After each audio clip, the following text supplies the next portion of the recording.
Shaw TV, your local voice.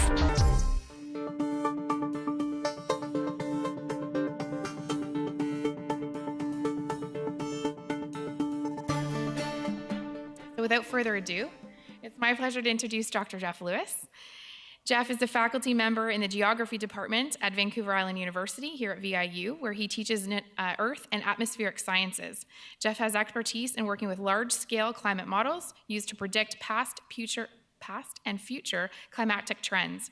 He is also a faculty mentor for awareness of climate change through the Education and Research, a university-based initiative to promote a greater understanding of the science and social implications of climate change among students and the general public throughout Vancouver Island and coastal BC.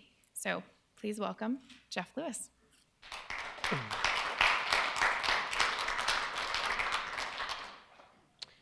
Thank you very much for the opportunity to speak with you today. When David Whitty asked me to give this talk, he said that you as architects know the building and design solutions to combat climate change, but may be less familiar with the science and causes of climate change. Hopefully my talk today will clarify how we know that climate is changing and that humans are the main cause of present-day climate change. And with that knowledge, then we can better support appropriate actions and policies to prevent more extreme climate change.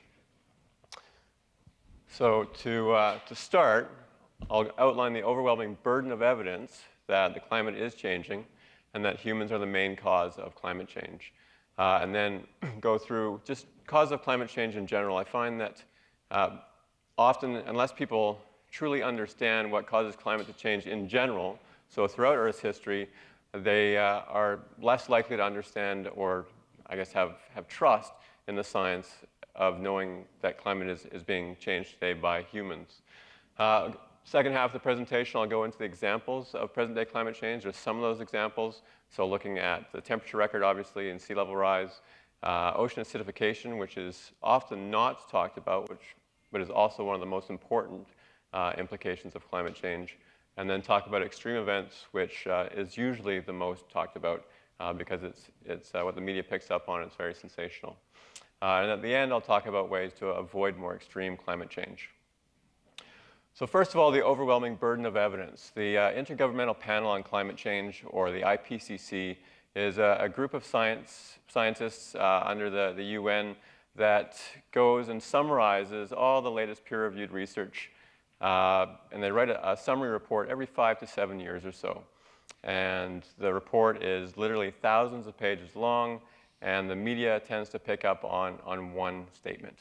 And this is the one that they picked up on from the last assessment report. It's extremely likely, and by that they mean greater than 95% certainty, that human influence has been the dominant cause of observed warming since the mid-20th century. And that's about as strong a statement as a group of scientists can make.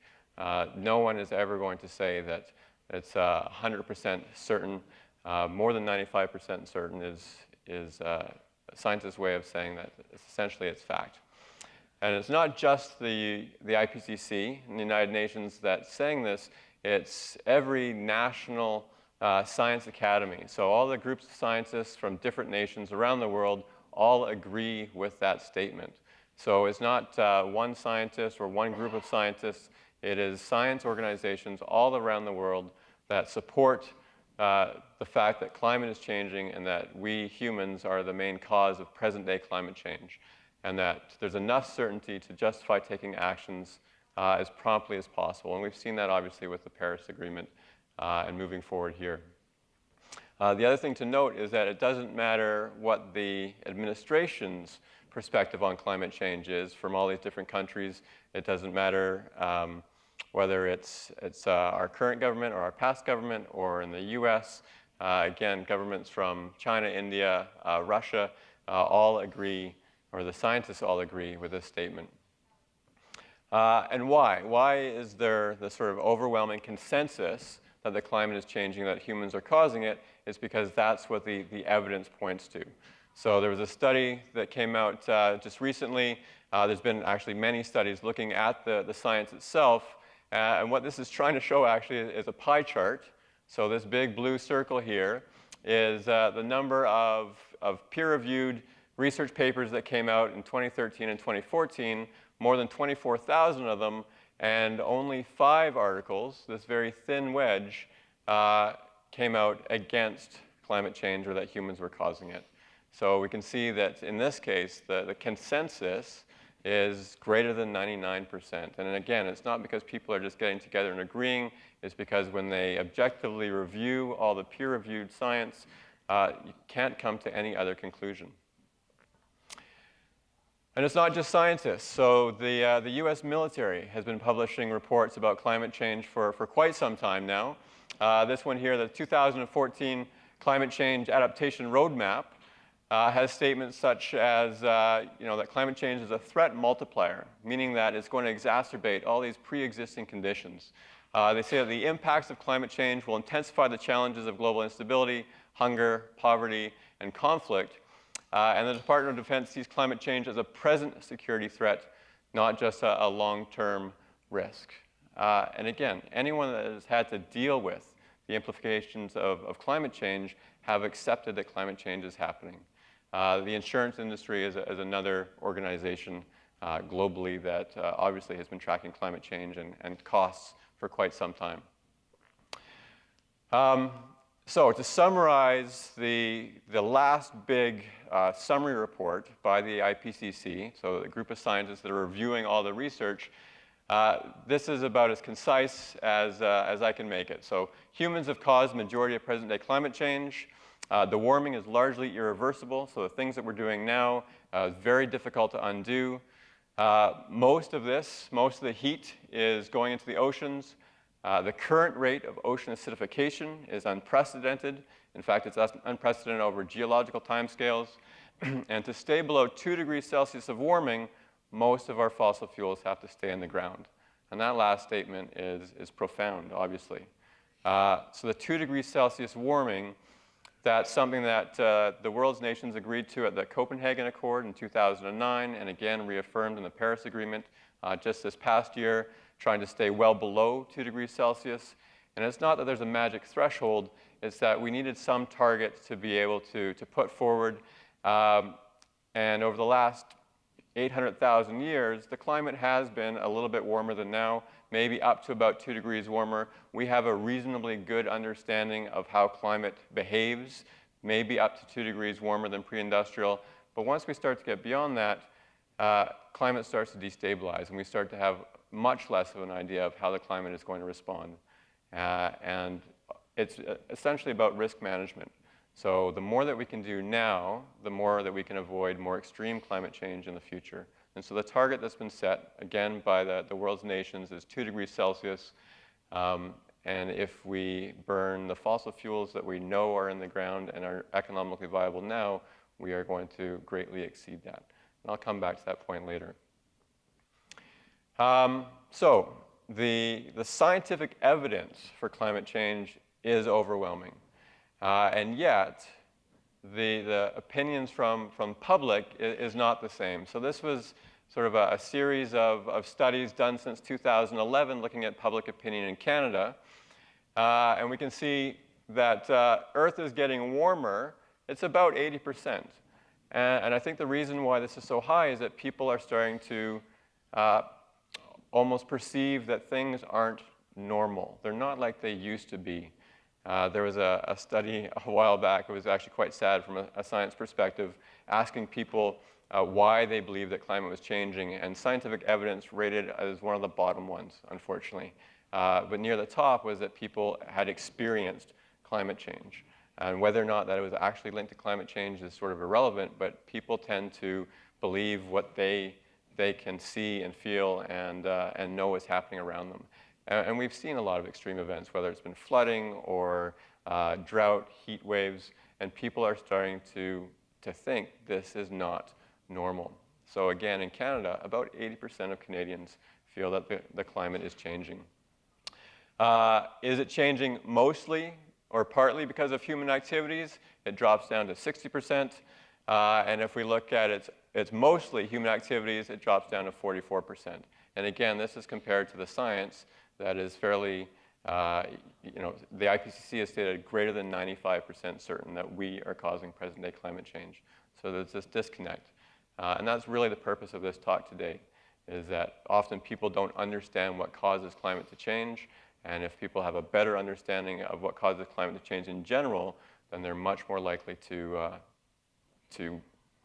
be able to evaluate the science and see that it's us that's causing the climate to change now. On the plus side, the study went a bit farther and looked at support for doing something about climate change. So forms of carbon pricing, whether it's cap and trade or a carbon tax, and there is public support for some form of carbon pricing. Obviously, if you throw tax into any statement, people don't like it as much. But if we called it carbon offsets, it would probably get a higher response. So the next part of this talk, we'll talk about the main causes of climate change. And the very first thing that we have to do, obviously, is distinguish between weather and climate. So weather is the instantaneous state of the atmosphere at any given time. It's what we want to know in the morning when we decide to head outside. Do we need to put a jacket on? Do we need to bring an umbrella? You know, what's happening with weather? We also know that weather is highly variable. There's sort of that 5 and 5 rule around here. Wait 5 minutes or go 5 kilometers and the weather is different. And you'll probably experience that this weekend as well. Again, it's highly variable. And we can't predict weather because it is very variable over short time scales. So everyone's looked at the forecast.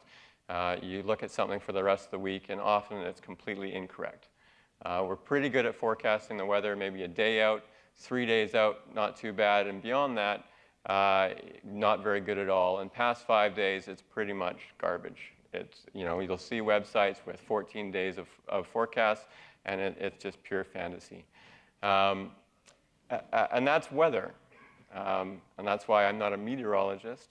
I'm a climatologist and study climate, because climate is the average of weather. And typically, it's the average of weather over a very long time scale, typically 30 years. And we might go down as short as 10 years.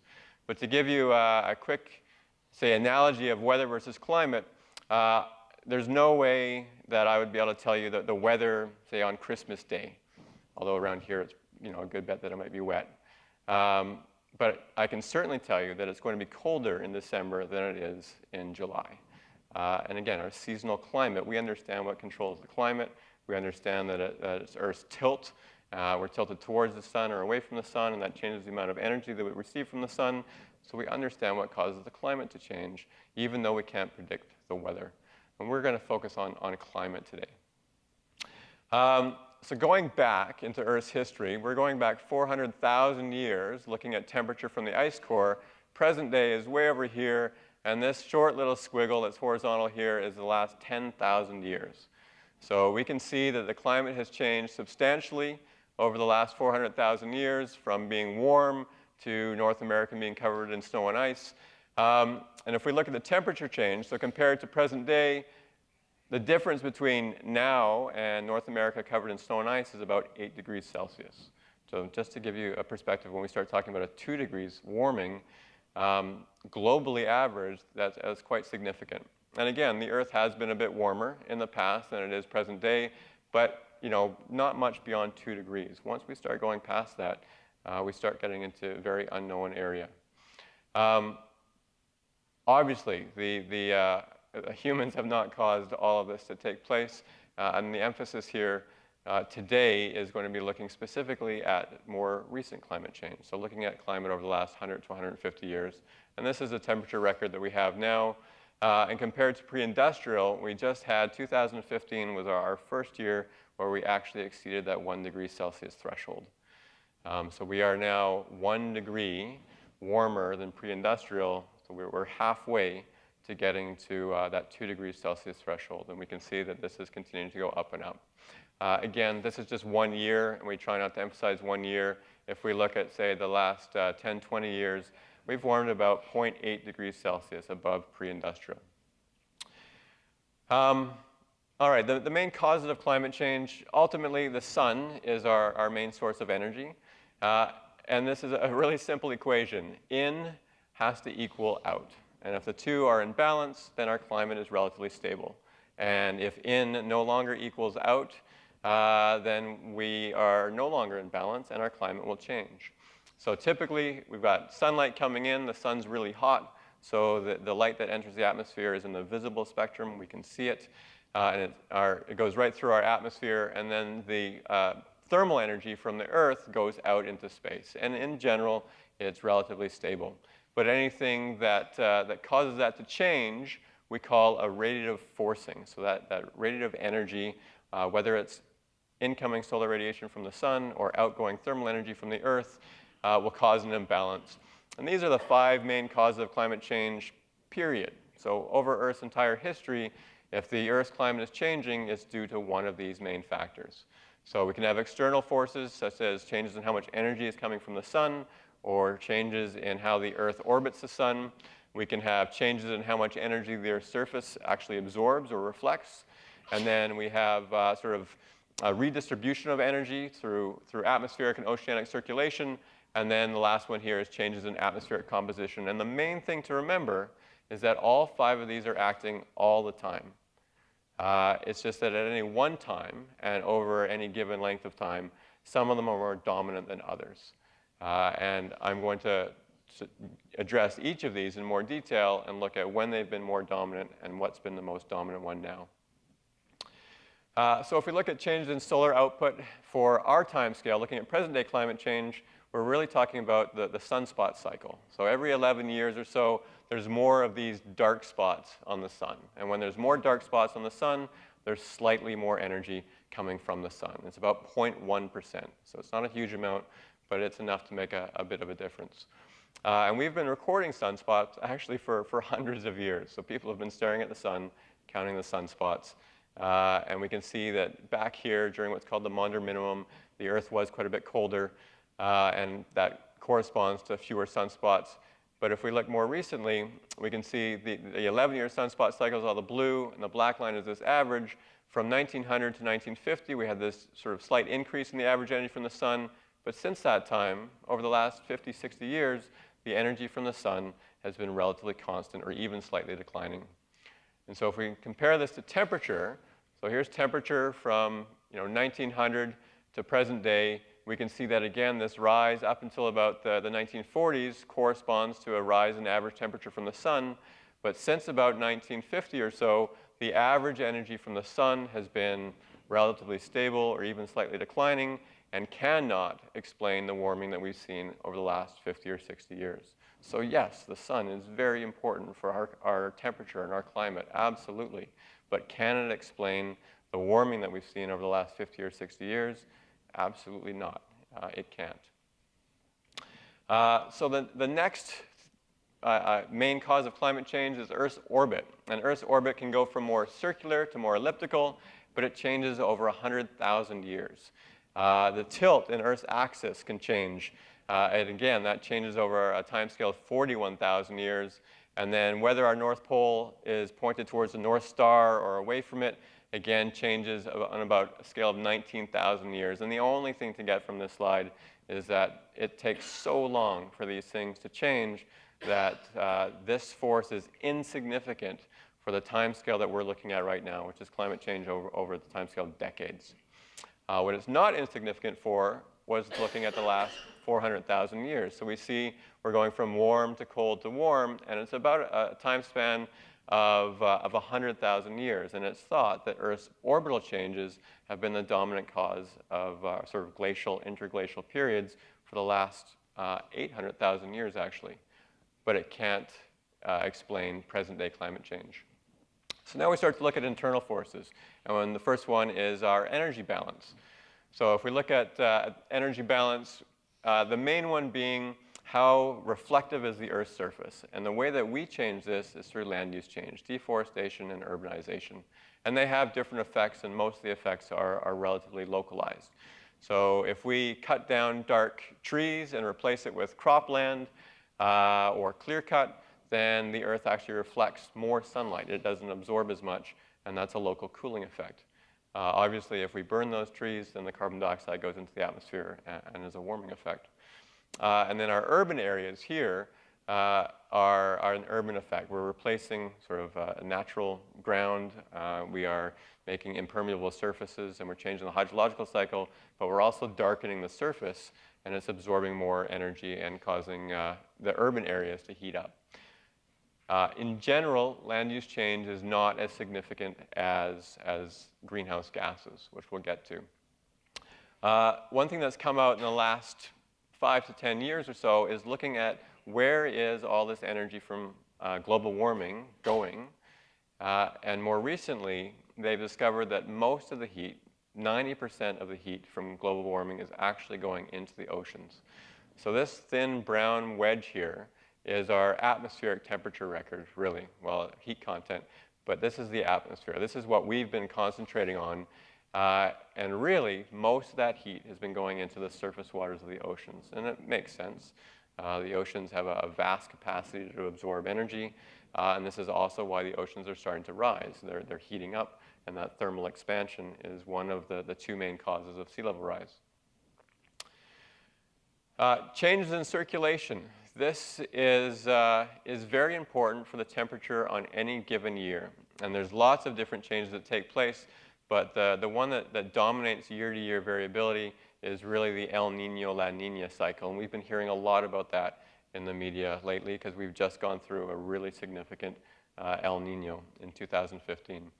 So normal conditions in the equatorial Pacific is that the wind blows from South America over to Indonesia. And what it does is it takes all this warm surface water, and you know, this is the tropics, the sun's beating down on it, and the surface water is very, very warm. But it takes all that warm water and it skims it off the top and it piles it up over here off of Indonesia, and most of that really warm water is buried down deep in the ocean. And so it's not in contact with the atmosphere, and it actually brings up cooler water from deeper down. Under El Nino conditions, this wind, the trade winds that are blowing from South America to Indonesia, actually weaken and sometimes reverse. And all this warm water that was stored down deep out of contact with the atmosphere gets spread over the entire equatorial Pacific. And it's like having a really big hot water bottle sitting underneath the atmosphere, and it heats up the atmosphere. And it can have a significant influence on the temperature of that year. So if we look at the temperature record up here since 1950 to this one's to 2010, we can see this is the same temperature record we looked at before that's been increasing since about 1950. What's being shown down here is whether we had an El Nino event, so a warming event, or a La Nina event, which is a cooling event. So La Nina is sort of the extreme of normal, where the winds are blowing really, really strong and bring up a lot of cold water. So this is what La Nina looks like as far as temperature changes from normal. So it's really cold water, it cools the atmosphere. And El Nino, again, lots of warm water at the surface, and it heats the atmosphere. And so we can see something like 1998, which was one of the warmest temperature years of temperature record. It's actually still one of the top 10. The reason why it was so warm, it was a really dominant El Nino. And then after that, it cooled, and we had a La Nina, and so on. And you can see that a lot of the wiggles here match up with the wiggles from the El Nino and La Nina. So changes in our equatorial Pacific ocean circulation actually have a strong control on the temperature of any given year.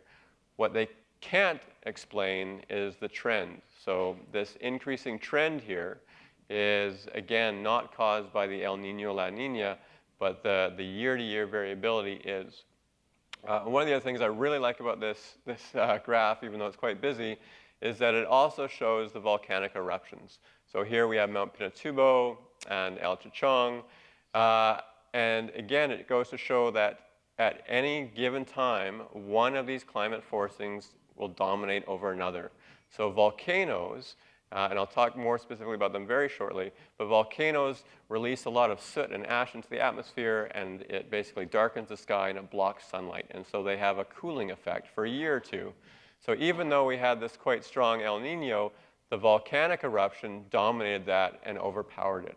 So again, it's a very sort of small-scale example that all of these main causes of climate change are happening all the time, but at any given time, one or more will be more dominant. So to summarize this again, a lot of the wiggles, a lot of the weather almost in our temperature record is caused by changes in the ocean circulation in the Pacific from El Nino to La Nina, but it still cannot explain the overall increasing trend. This is another graph showing something very similar, except that showing the change in temperature from an average time period. In this case, the average is 1950s, 60s, and 70s. And the bars, if it's down, then it's colder than that time period. And if it's above that line, then it's warmer. And they've also colored the bars. So if it's an orange bar, then it's an El Nino year. If it's a blue bar, it's a La Nina year. And if it's a gray bar, then it wasn't either. It was just normal conditions. And they've looked at what's the trend like if we looked at just the years that were El Nino or just the years that were La Nina. And they basically show the same trend. And what we can see again here is 2014 was the previous record for global average temperature. And what was significant about that is that it wasn't an El Nino year. It was just a normal year.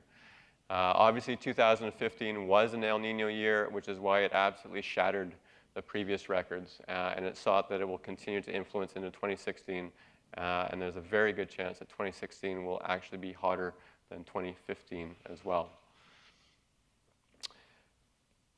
So we've talked about changes in solar output, changes in how Earth orbits the sun, changes in surface energy balance and ocean circulation. The last one here is changes in atmospheric composition. And there's two things that can change in our atmosphere. We can have more particulate matter. So either tiny liquid droplets or solid particles, soot, dust. And they tend to, the aerosols or the particulate matter tend to block the sun. And so you get this cooling influence. And again, naturally, the volcanic eruptions tend to have a cooling effect for a year or two, but because these aerosols, these particles are heavy, they tend to fall out of the atmosphere after about a year or two. So it's a very strong cooling influence, but for a short time period. And then the very last one, so greenhouse gases. A greenhouse gas, by definition, is one that is transparent to the visible light coming from the sun, but it absorbs and re-radiates that thermal energy that the Earth is giving off. And the reason why they give off different wavelengths of energy is because of their temperature. The sun is very hot. It's about 6,000 degrees Celsius, and so the light that we get from it is, again, in the visible spectrum, and greenhouse gases are transparent to that. So the sunlight can come in. Earth is much colder. It's about 15 degrees Celsius or so. And so it gives off energy in the thermal spectrum, in the infrared. And that's the wavelength that the greenhouse gases absorb and re-radiate back down. And the greenhouse effect is actually a wonderful thing. Without an atmosphere and without the greenhouse effect, the Earth's average temperature would be minus 18 degrees Celsius. So having this natural greenhouse effect is what has kept Earth habitable throughout Earth's history. But what we're concerned with is that we are putting greenhouse gases into the atmosphere that are exacerbating this natural greenhouse effect. So the greenhouse effect naturally accounts for about 33 degrees of warming. So minus 18 compared to present day 15 degrees Celsius above.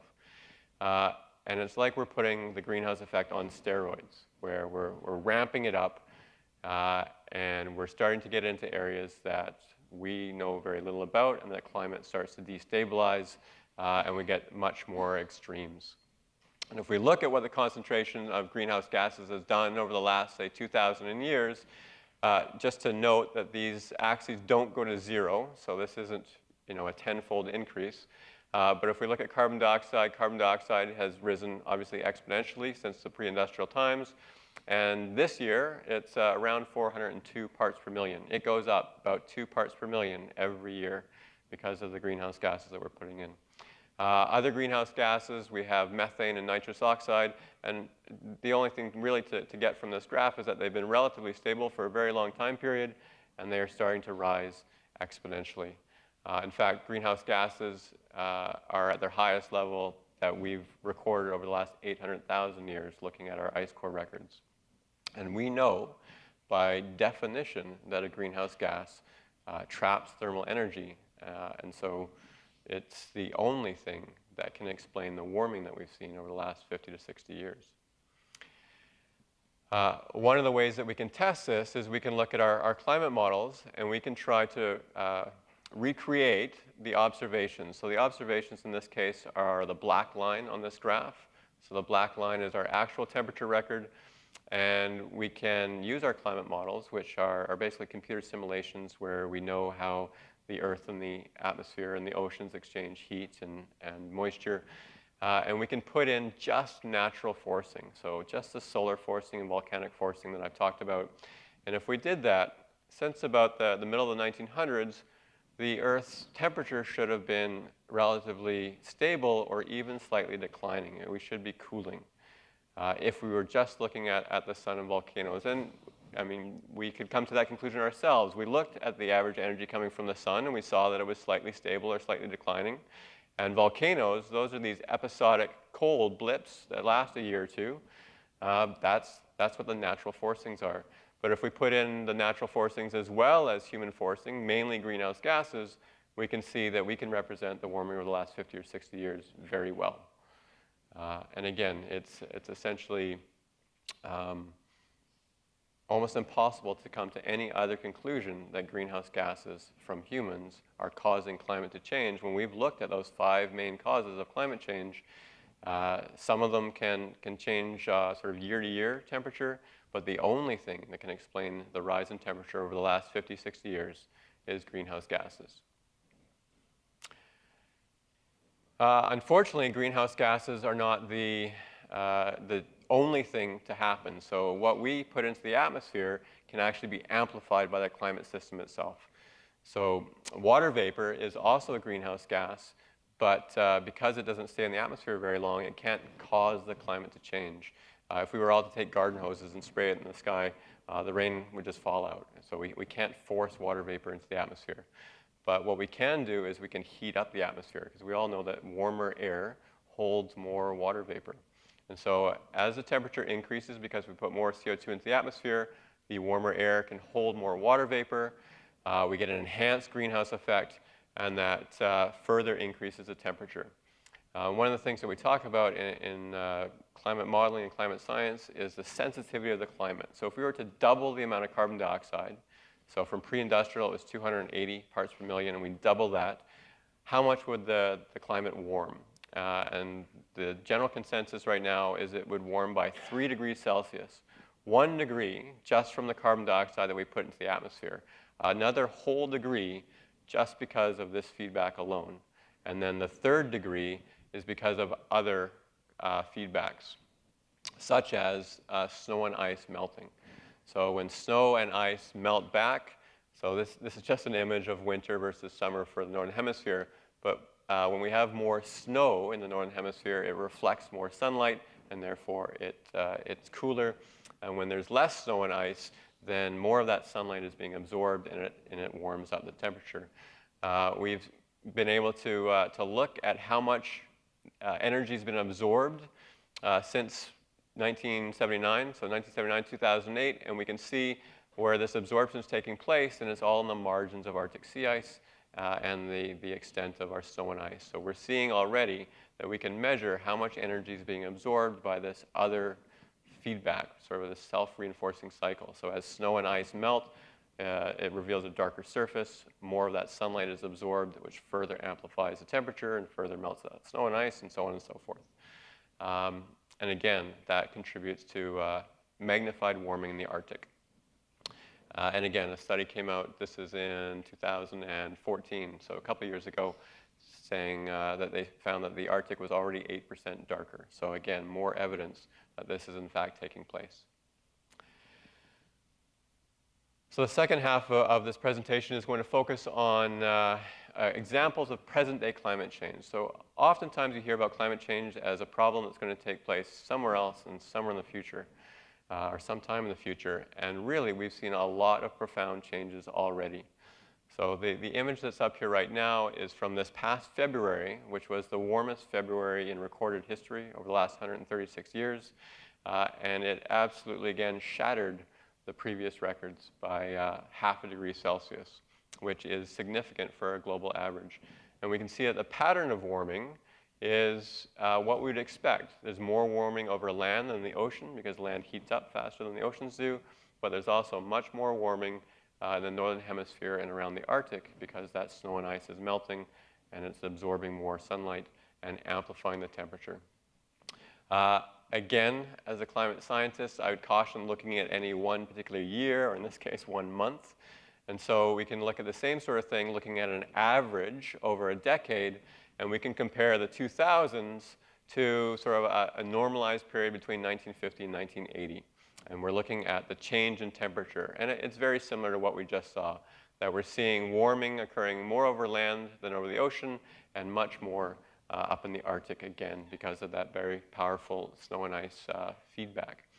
And we can see that the warming that's taking place is between 1 and 2 degrees Celsius, even though for a global average temperature, this represents only a half of a degree. So global average temperature in this case is half a degree Celsius. That doesn't mean that every place on the planet warms by half a degree. A lot of it is amplified. So typically, again, the Arctic is warming up at 2 to 3 times the rate of the global average.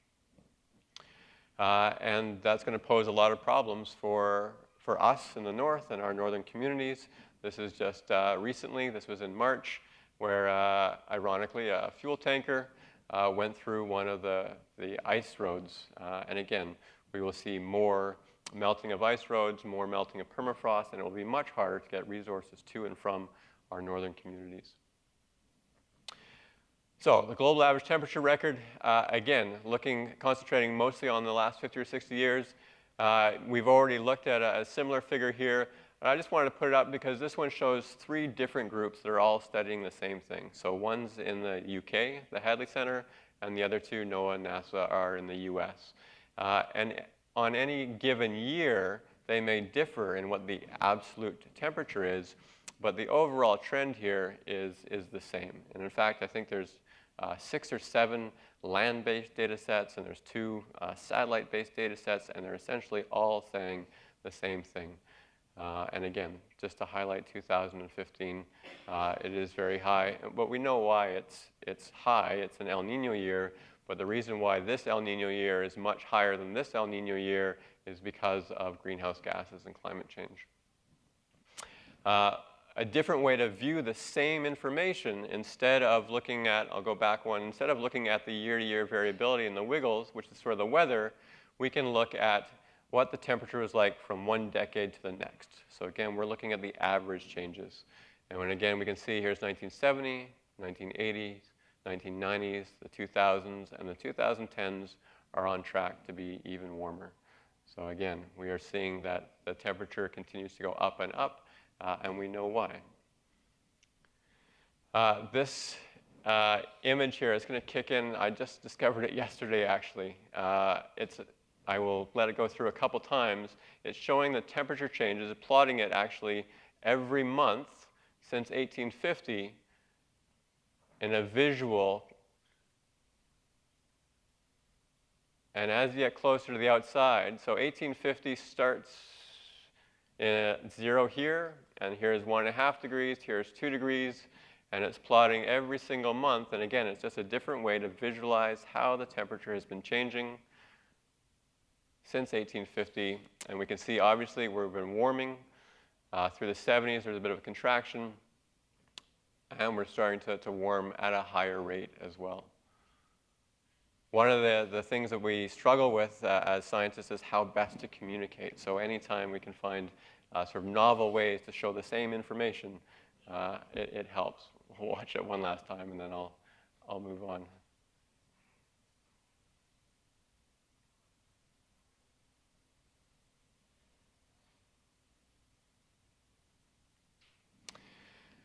So, temperature rise, other impacts, sea level rise. So, looking at some of the recent headlines, Vancouver near the top list of cities threatened by rising sea levels, for good reason. Vancouver is on a delta.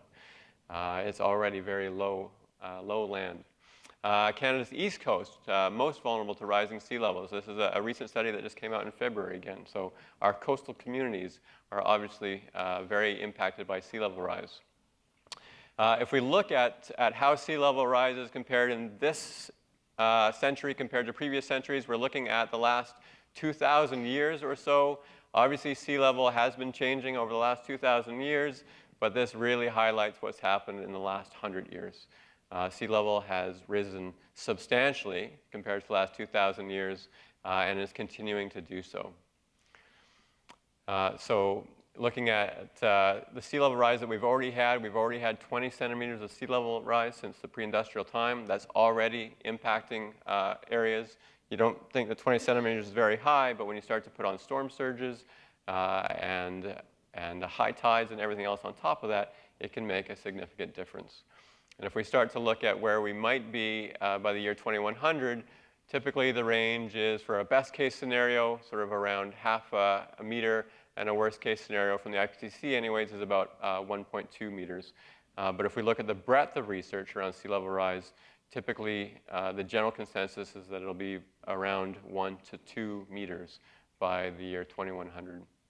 And obviously that has a major issue for coastal erosion, for all the agriculture that's in our deltas near sea level. And if we look at cities that have more than 10 million people that will be affected by sea level rise, this map highlights what percentage will be impacted for a 2 degrees Celsius warming versus a 4 degrees Celsius warming. Obviously, a lot of the low-lying areas, the Ganges and Brahmaputra deltas, Nile Delta, New York as well, saw that with Hurricane Sandy, very susceptible to sea level rise. And this, of course, ignores all the island nations, that their nations are only 1 to 2 meters above sea level anyways, and a number of them are looking to relocate the entire nation because it will be underwater by the end of the century. Increasing ocean acidification. Again, a UN report warns that our economy could lose billions if we don't do something about it. The global economy could be losing as much as $1 trillion annually by the end of the century if we don't take urgent action. And the thing about ocean acidification is that the carbon dioxide that we're putting into the atmosphere, not all of it stays there. Only about half of it stays in the atmosphere. About a quarter of it goes into the oceans, and about a quarter of it is taken up by the terrestrial biosphere, or plants on land. And the CO2 that goes into the oceans reacts with the water and forms a weak acid called carbonic acid, and it basically makes the ocean more acidic. And a lot of our phytoplankton, the base of the food chain, our corals, have shells made of calcium carbonate that dissolve in acid. And what's happening here is that, again, the base of our food chain and our coral systems are starting to dissolve. And this will only get worse going into the future. And the importance of ocean acidification cannot be understated or overstated. It's, even if CO2 and greenhouse gases had nothing to do with climate change, if they had nothing to do with increasing the temperature, had nothing to do with rising sea levels, this alone, the fact that the CO2 that we're putting into our atmosphere is going into the ocean and causing the ocean to become more acidic, is enough for us to take urgent action to try to stop putting carbon dioxide into the atmosphere, because it has a massive influence on our ocean ecosystems, and we rely on our oceans for so much, whether it's for food, whether it's for tourism, whether it's for even pharmaceutical products. So far, to date, because of the CO2 that we've already put into the atmosphere, our surface ocean water has already become about 30% more acidic. And it's already affecting marine creatures. Around the Southern Ocean and in the North Atlantic, where the water is colder, it actually absorbs more CO2, and therefore it's getting more acidic sooner than the rest of the ocean.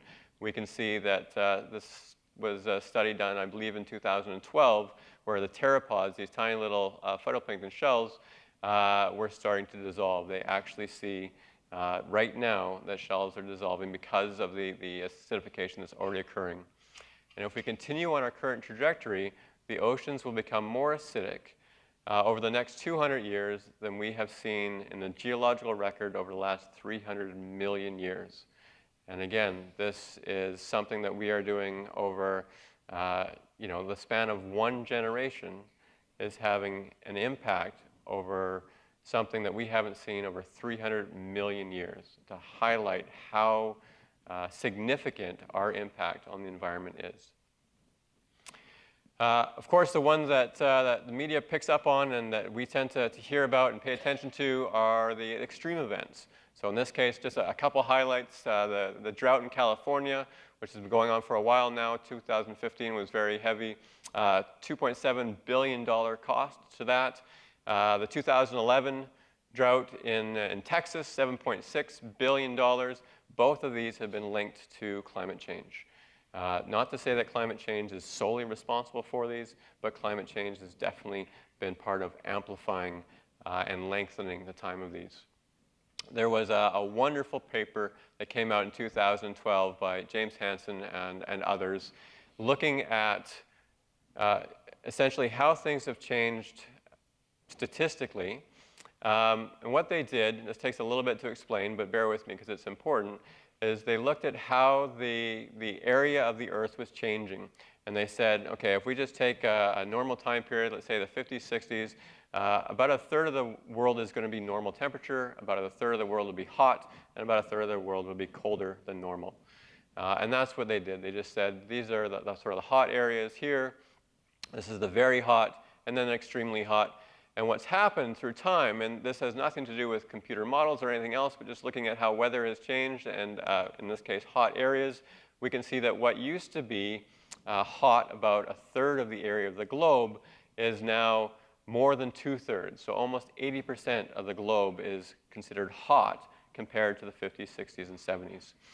And if we look at where the extreme events are coming from, very hot, so it's only happening about 2% of the time, is now happening or it's covering a third of the area.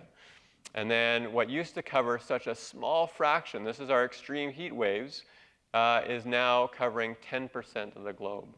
So we have seen a significant increase in the extreme events. And what was so important about this paper is that before, whenever climate scientists would be asked, was this event caused by climate change, we would always have to say, no, we cannot say that climate change causes any one event, but this is consistent with the trend of increasing temperatures and so on. And what they did is they switched the question around and says, what's the chance that this event would happen without climate change? And because of that, because of switching the question around, the chances of a number of these events that we've seen lately of happening without climate change is almost zero. Very, very minuscule probability of happening naturally unless climate change has influenced it. So extreme temperature events are now 5 to 10 times more common than they used to be in the 50s, 60s, and 70s. And there's groups that are studying this all the time. So since 2011, there has been groups that have published a special paper looking specifically at the extreme events that are taking place and trying to determine the influence of climate change. And in their reports, human activities are influencing specific extreme weather and climate events around the world, and over half of these extreme events show a linkage to human-caused climate change. Not to say that half of all extreme events, but half of the ones that they were looking at. And again, not just scientists know this very well, but anyone in the insurance industry obviously has been keeping track of the costs. Climate change could present more threat than anticipated to the insurance industry, the Standard & Poor's. And very recently, CBC Insurance Industry aims to reduce huge losses from climate change extremes. I mean, we look at the losses that we've had. We've got, drought, flooding all through the prairies. We've got the floods that happened in Alberta. Again, the wildfires this year. There will be groups that are studying and looking at the linkage to that as well. So, avoiding more extreme climate change, we're looking at sort of 0 here represents roughly pre-industrial temperature.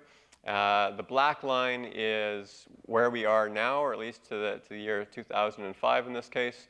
And then these are different computer simulations depending on what we decide to do ultimately. So the blue one would be our best case scenario. This is where, as a global whole, we come together, we realize this is a real problem, and we make very concerted efforts soon to do something about it. So for the blue one, our emissions peak essentially now and start to decline, and we're able to stabilize the climate. This is at 2 degrees of warming that we are attempting to stay below. The red line here is business as usual. This is where we don't try to do anything about it. We continue to run out of oil, and we switch more to coal, and we continue to burn coal. And by the year 2100, we can see that the blue line gives us a pretty good chance of staying below 2 degrees Celsius. The business as usual, we're around 4 degrees with a span from 3 to 5 or so. And the reason why they've now projected it out to 2300 is to remind people that our future doesn't end at 2100 and that the things that we do now actually has significant implications going forward as well. What I do want to note is that if we stay down here, this bar is fairly well constrained. We have a pretty good idea of what the climate's going to do if we can keep it low. If we don't, if we start to go up here and we start to destabilize climate, we have not a very good idea of how things are going to change. We do know that things will be far more extreme, and it probably won't be good for us. So we want to try to stay down here. From the last assessment report, one of the main conclusions from it was very significant, and this is the graph that they chose to present that, which is truly unfortunate because it's horrible. It's horrible for trying to communicate this information. But what it's showing here is that the total human carbon dioxide emissions that we're putting out is proportional to temperature. So these are different scenarios, and there's all sorts of sort of error bars on that. But ultimately, what they're trying to show is that as total carbon emissions go up, the temperature goes up proportionally. And that's essentially it. And it's profound. It allows us to understand where we are now. So we've burned more than 500 gigatons of carbon, which is why we're roughly at 1 degree Celsius above pre-industrial. What it does do is it allows us to backtrack. Here's 2 degrees Celsius. We know that if we want to stay below 2 degrees Celsius, we can only burn up to 1,000 gigatons total, period. And we've burned more than half of that already. So to put some other lines on here, right now we're about here. In 2014, we burned about 545 gigatons of carbon. And to avoid 2 degrees Celsius, we only have a total of 800 to 1,000 gigatons carbon, period. This roughly, and these numbers will change depending on the sources, but the overall magnitude is the same. So we can burn. It means that we have a carbon budget. We know how much carbon we have left that we can, let's call it, safely burn, although we'd rather not even get close to 2 degrees Celsius. But this is what our budget is. This is the current proven reserves. This is what we know is out there and is economically viable right now. This is what companies have already invested in extracting, and this is the potential reserves. 1,500 gigatons more. So we're way out here. We're up in the 4 degrees range. And this has led the fact that our carbon budget is much smaller than what we know is in the ground and available to the term unburnable fuels, unburnable carbon, meaning that depending on whose numbers you're looking at, we can only burn 20% to a third of the carbon that's left in the ground, our proven reserves. Coal is by far the worst, so 82% of that has to stay in the ground. Roughly half the gas has to stay in the ground, and a third of our oil has to stay in the ground. Now, because all of these companies and investors have already put a lot of money into finding this oil and gas, and actually are continuing to put more money into it, we talk about the term stranded assets. So if the world is truly serious about doing something about climate change and policy comes into play that restricts our ability to extract these fuels, then all of that money that's been invested, the money that's being invested now, Statoil just announced they've discovered a couple oil deposits right now, all of that money is basically wasted. And we talk about a carbon bubble or an oil bubble. Mark Carney, obviously former governor of the Bank of Canada, current governor of the Bank of England, is talking about stranded assets. The insurance companies are concerned about this, investors are concerned about this, and there's more and more organizations that are divesting. So they are taking their money out of fossil fuels, and for very good reason. It probably makes financial sense if we start to do more about climate change.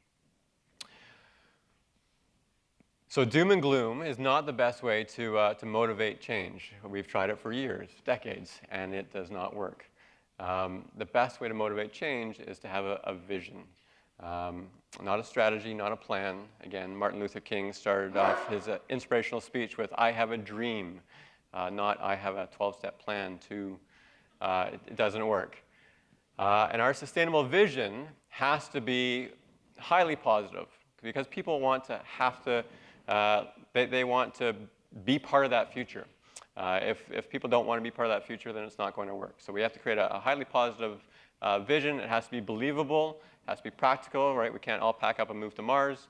And it has to be responsive in that it has to actually address all these pressing challenges that we have. And climate change is one of them, but it's exacerbating a lot of pre-existing issues already. It has to be economically, socially, and environmentally sustainable. And we have a vision. We know the path that we want to take, the future that I would like to live in and have my kids raised in. And we know what we want to avoid. But we have to actively advertise that. And actually, as architects, you're in the perfect place to create that visual vision of the future of green, walkable, livable cities that people would want to be a part of. I'm not going to go into too much detail over the next couple of slides. I'm just looking at the time here. But essentially to say that there are lots of different groups that have looked at different ways to get there. This group was looking at, again, becoming almost 100% renewable energy by 2050 using existing technology. And this is what would happen to carbon dioxide. It would decrease substantially. We would solve a lot of problems. Climate change, our energy problems, a lot of environmental problems, and water problems as well, because we use a lot of water for extracting fossil fuels. The way to do that is sort of an all-of-the-above approach, but using renewable energy. So phase out nuclear, coal, natural gas, and oil, and ramp up wind, solar, and geothermal, and bio as well.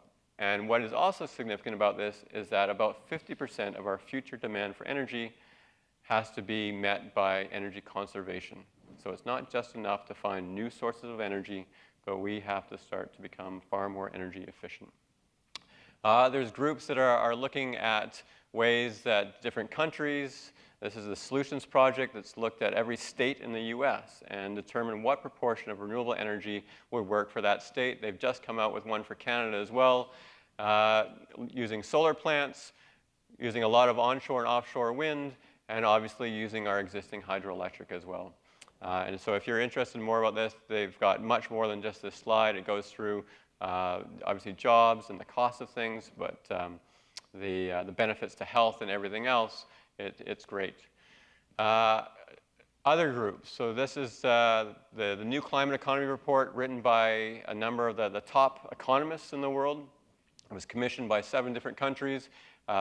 Very comprehensive report. Some of the key statements, we should be integrating climate into core economic decision making, phase out subsidies of fossil fuels, introduce strong, predictable carbon prices. Actually, BC is looked to as a leader in that case, the way that we've done our carbon tax shift, and make connected and compact cities. And really, again, as architects, that's what you play a key role in. One of the last slides here is that policy can make a significant difference.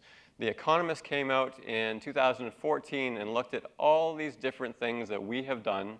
What has made the biggest influence on reducing climate change already? Looked at Montreal Protocol, different power options, so hydropower, nuclear power, one-child policy in China, all these different things. The numbers themselves are probably a ballpark. But what stands out is that the Montreal Protocol, which we implemented back in 1989, had nothing to do with greenhouse gases. We realized that CFCs, carbofluorocarbons that we were putting into the chlorofluorocarbons that we were putting into the atmosphere were destroying the ozone layer. They were creating the ozone hole over Antarctica. They were causing skin cancer, and we needed to do something about it. And we did. We actually basically banned CFCs and reduced them, and the number of CFCs in the atmosphere has been declining since. It's one of our real great success stories. Without the Montreal Protocol, CFCs would have gone far higher. Another thing about CFCs is that they're actually a very powerful greenhouse gas. And so by banning or phasing out CFCs to deal with the ozone hole, we actually prevented a lot of climate change as well. And this is really powerful because it's a great example of choosing some of our most powerful greenhouse gases and trying to phase them out or ban them can have a really significant impact. Last slide is just to look at Canada's greenhouse gas emissions. And this is from Environment Canada. So 2005, we're here. This came out in 2014 or 15. Anyways, it ends in 2014 here. This was the 2020 target that the Harper government established, and this was the 2030 target, again, that they established. And this is Environment Canada's own projection of where we're on track to go right now, unless we start to implement significant policies. And that's the discussion that's taking place across Canada right now, is how can the federal government work with the provincial governments and actually do something to get to these targets and hopefully even better. So to summarize, humans have caused the majority of present-day climate change. In order to avoid more risk and more extreme climate change, we need to try to stay below 2 degrees Celsius, which means that most of our fossil fuels have to stay in the ground. We have a positive, sustainable vision. We just have to implement it, and we can still do it with existing technology. And then the last one here is that with increased knowledge and education, we can support actions and policies to avoid more extreme climate change. And that's the purpose of the talk today, because our politicians are going to be trying to make some very tough decisions in the coming months to hopefully a year or two, and hopefully they can have a lot of support. So thank you very much.